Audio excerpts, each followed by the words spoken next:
if there's an intelligence that's giving me life, that's keeping my heart beating and digesting my food, it certainly knows how to heal way better than me. There's an innate intelligence within us that gives us life. And that intelligence is a consciousness, as consciousness is awareness, and awareness is paying attention. So it's got to be paying attention to me.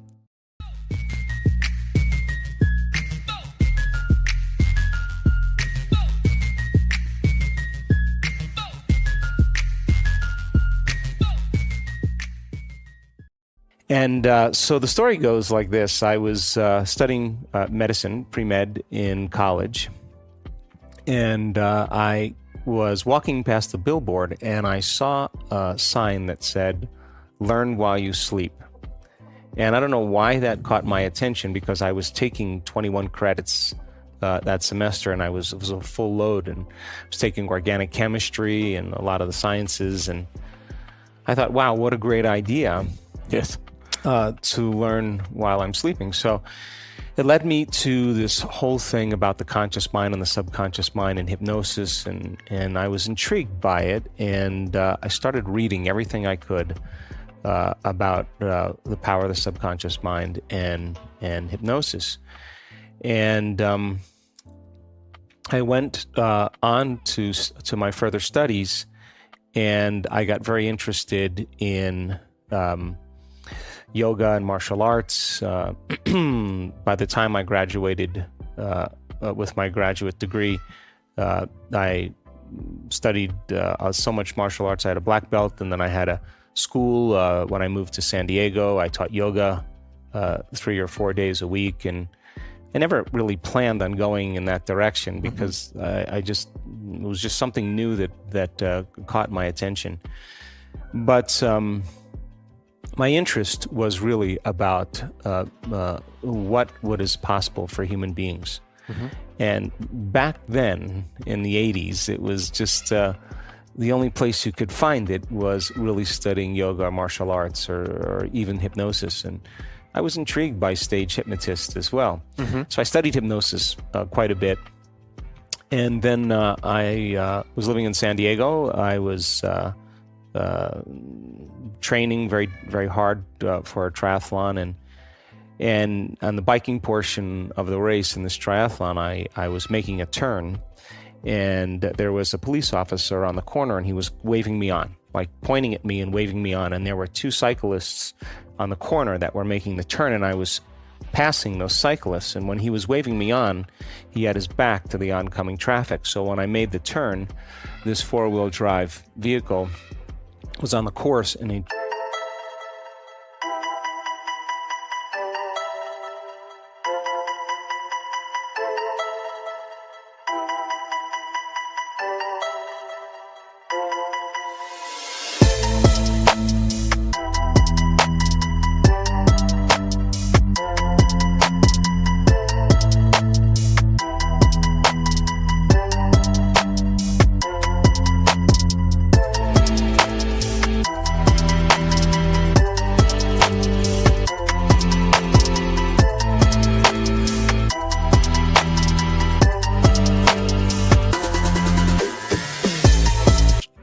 just hit me from behind and catapulted me out of my bike, and I landed on my back in a full somersault.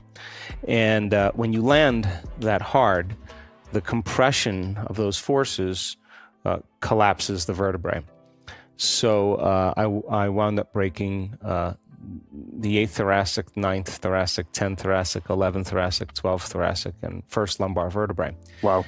And when you break, when you compress the volume of matter like that, the bone fragments have to go somewhere, so they go back against the spinal cord.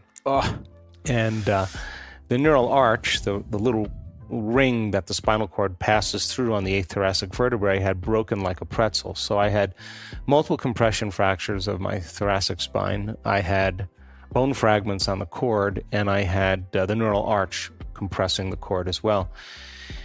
Anyway, to keep the story brief, I had 4 opinions from 4 of the leading surgeons in Southern California, and they unanimously agreed that the only treatment that I could pursue at this point was what was called the Harrington Rod Surgery, which is where they cut off the back parts of your vertebrae. They take these long stainless steel rods and they screw them into your spine. And the act of screwing them into the spine actually pulls the spinal column off the spinal cord to relieve the pressure on the cord. And in my case, it would have been from the base of my neck to the base of my spine. Wow. So I was struggling at that point because surgery, that type of intervention, would have left me either addicted to some type of strong opiates, or I would have been in a wheelchair for the rest of my life, or limited in many ways, trying futilely to get away from the pain. Mm-hmm.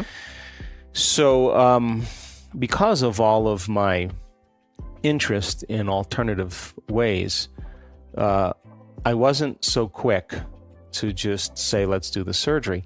And it frustrated the surgeons quite a bit.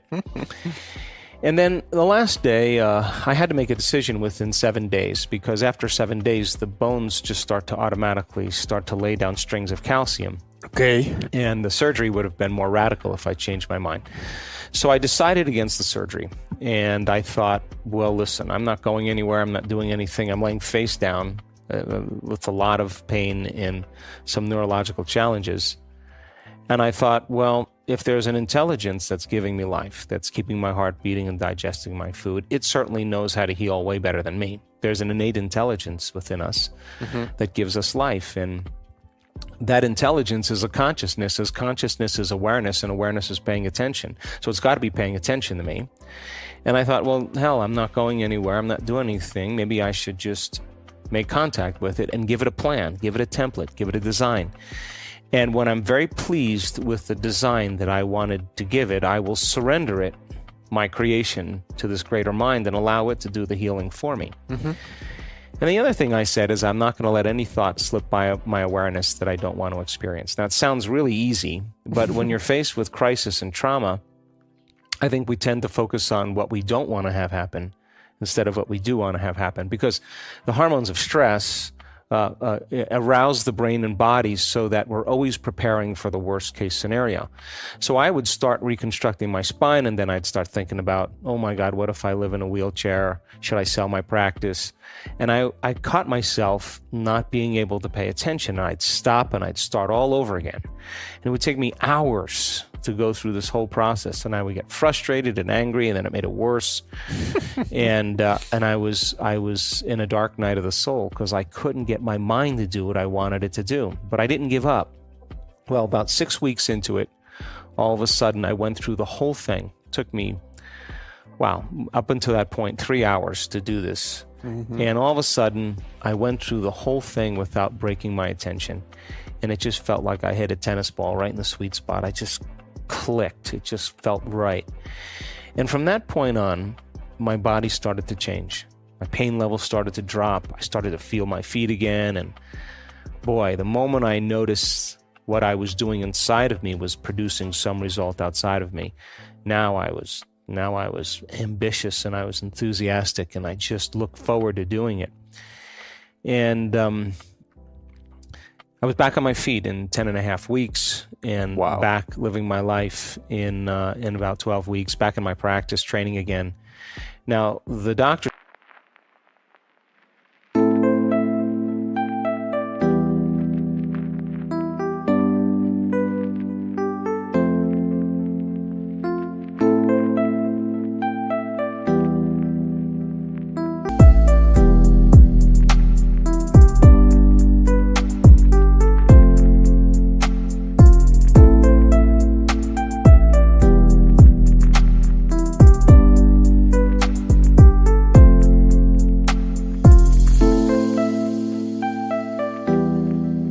told me that I would have to wear a body cast for 6 months to a year if I was ever able to walk again, because without the rods, the instability of the spine may have caused instant full paralysis. Mm-hmm.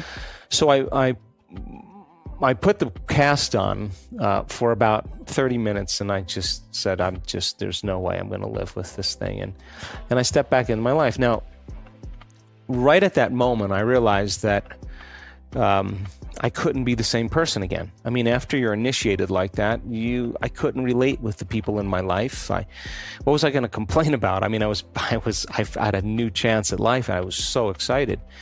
And in those dark nights, and those sleepless nights as well, where I couldn't sleep because I wasn't doing anything, I made a deal with that intelligence, and I said, if I'm ever able to walk again, I'll spend the rest of my life studying the mind-body connection and mind over matter. That was 1986, and I've been at it since then. So I got back into my life and decided that it was time for me to move, and I couldn't relate anymore. And so I asked bigger questions like, who am I? Why am I here? What's my purpose in life? What happens when we die? What is the soul? And how did I heal? How did that happen? And I couldn't find any of the answers in any conventional journals or any textbooks. So it just was antiquated. It was out of step for me. And so I sold everything, and I wanted to raise my kids in the country. I moved to the Pacific Northwest and had nice, beautiful gardens and horses, and I wanted them to live in nature. And I started asking those questions, and I couldn't find the answers in any other place but the new sciences, quantum physics, neuroscience. I mean, this concept called neuroplasticity, epigenetics, psychoneuroimmunology, all of those sciences really point the finger at possibility. Mm-hmm. And I started to construct this model that if mind and body are somehow related, or if mind has an effect on the nature of reality, you have to study mind in order to understand it. And how is it that we can begin to create changes in our outer world? Well, quantum physics is one of the new sciences that says that reality isn't really the way we perceive it, that we're perceiving momentary experiences in matter as particles, but there's an infinite field of information that's giving life to everything material. Mm-hmm. And when I was going within and reconstructing my spine, I was observing a possibility, an outcome. And when I started to emotionally embrace that state, my body as the unconscious mind began to believe it was living in that future reality in the present moment. Now, the latest sciences in genetics say that genes don't create disease. It's the environment that signals the gene that creates disease. Well, I started thinking, well, the end product of an experience in any environmental moment is an emotion. So when you start to embrace the emotion ahead of the experience, you begin to signal the gene ahead of the environment. And genes make proteins, and proteins are responsible for the structure and the function of your physical body. And I started to realize that I was beginning to repattern the structure of my body, and I never have pain in my back. I'm not wired for it, and I don't have any limitations. And so I realized that in some way what we call miraculous really is something that we just haven't understood yet. And that maybe those spontaneous remissions that people experience aren't so spontaneous, but maybe there's an intent behind it. So now I sold my practice, I sold my homes, I went to the Northwest, and I had a lot of time on my hands, and I started thinking about all these things. And so I decided that it was time for me to study spontaneous remissions.